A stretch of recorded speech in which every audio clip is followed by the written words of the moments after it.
Nous sommes en Flandre au XVe siècle, entre le monde moderne et le Moyen-Âge, et nous y sommes en plein souvenir de la petite cour de France et de la grande cour de Bourgogne, avec les rois de France qui veulent faire une France, et les princes qui rêvent de la défaire.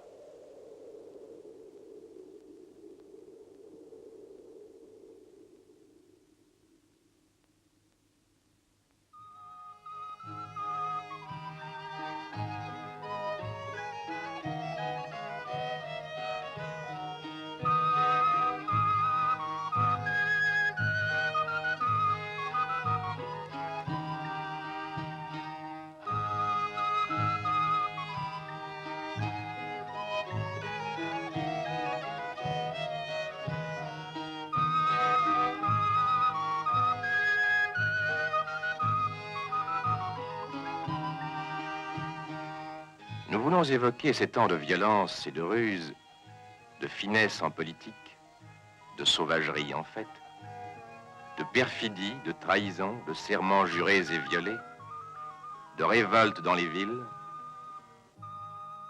de massacres sur les champs de bataille, d'efforts démocratiques et d'écrasement féodal, de demi-culture intellectuelle, de faste inouïe.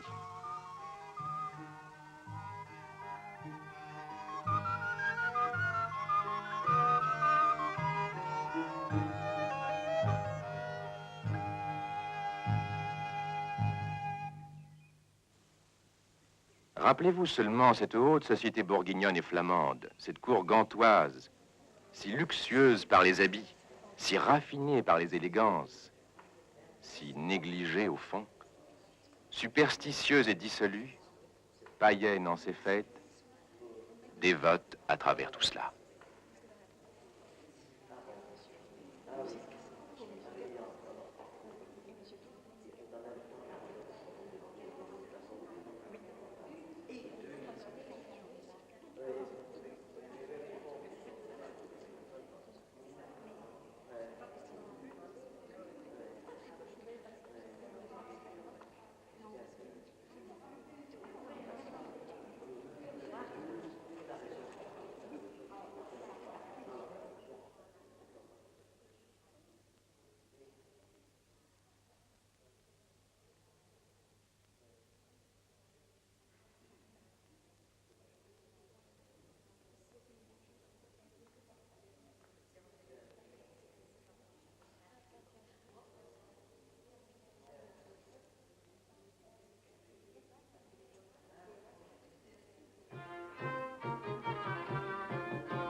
Imaginez d'autre part tout ce qui forme contraste avec ces mœurs des grands et des gens rudes et grossiers qui assuraient leur puissance. Imaginez le travail des artisans et l'âme des plus humbles, chez qui la joie de vivre, la foi et la piété s'opposaient aux vices de l'époque. Imaginez surtout qu'au sein de cette époque affreuse existait une culture littéraire et des textes religieux d'une profonde valeur philosophique, auxquels un labeur manuel assurait une mémoire et un habit admirables, et qu'avant toute chose existait une haute culture musicale qui plaçait la musique au-dessus de toutes les formes d'art du moment, au moins en Flandre, sinon en Italie, où les œuvres des Filaret, Alberti, Brunelleschi, Piero della Francesca, par le génie de la conception, s'élèvent à la grandeur d'un Machaut ou d'un Dufay.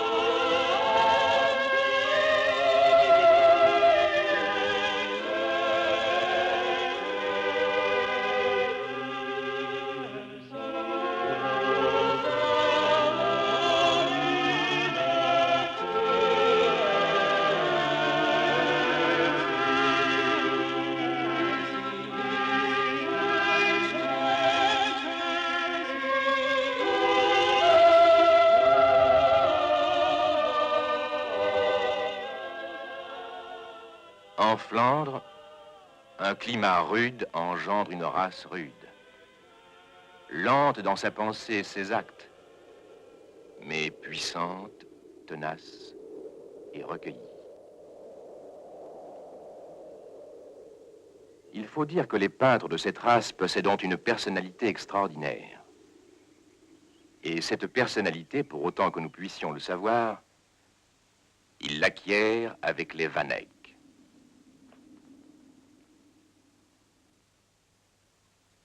Dans cette chambre est née l'intense expression de l'espace en tant que matière et esprit qui va caractériser une partie de l'art flamand du XVe siècle.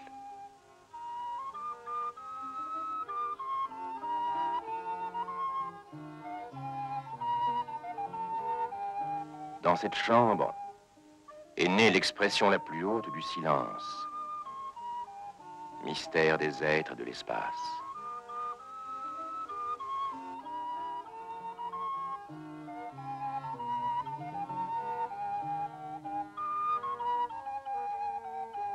Dans cette chambre est née la conscience aiguë de la présence du divin, telle que la méditation nous la fait sentir en toute chose.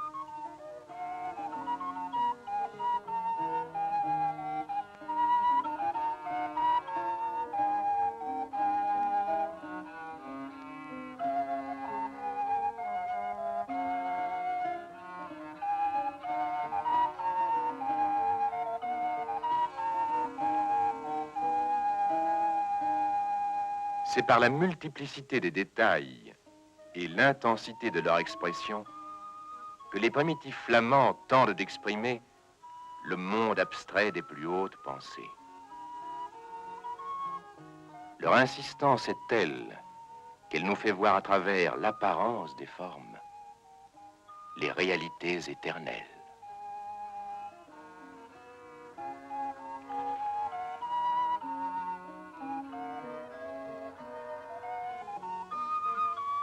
Tout cela est dit d'après les thèmes les plus familiers de la religion et de la nature,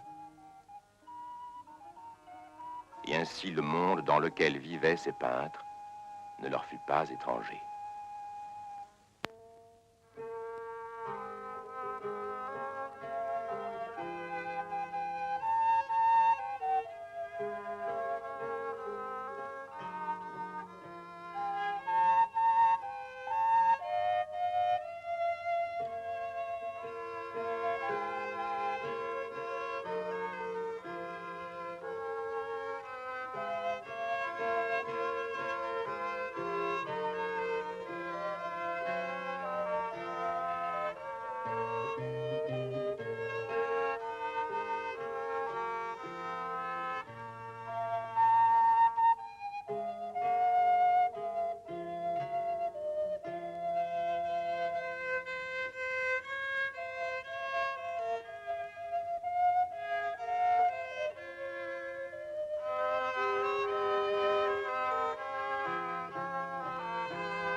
Ces hommes et ces femmes sont parfois le sujet apparent de l'œuvre.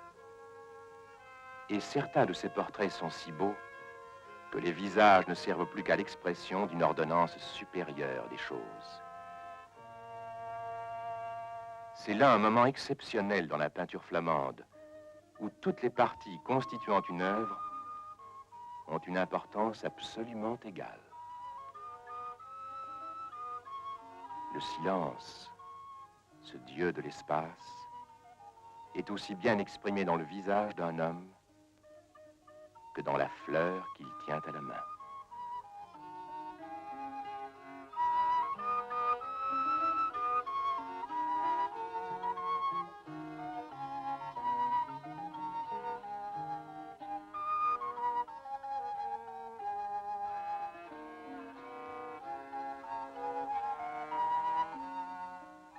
Et ainsi, ces gens et ces décors familiers deviennent lieux de mystère artistique et religieux et accueillent d'augustes personnages dont le regard parfois semble mesurer l'espace ou contempler un monde intérieur.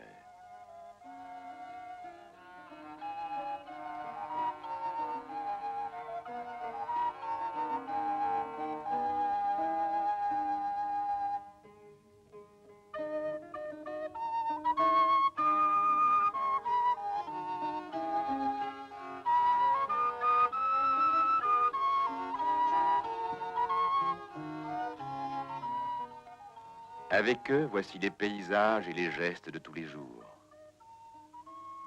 Les tableaux qui ne parlent pas des guerres, des meurtres, des cruautés, du feu et du sang, évoquent autour des bienheureux les moments de paix et de joie des simples et des gens raffinés.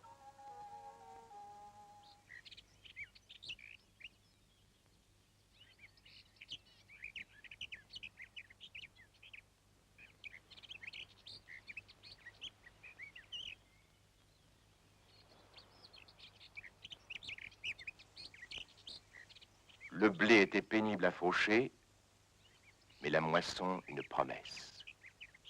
Les chants d'oiseaux une joie, le soleil un plaisir.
Ainsi, nous avons voulu évoquer la lumière des ténèbres, cette force qui s'oppose à l'obscurité d'une époque.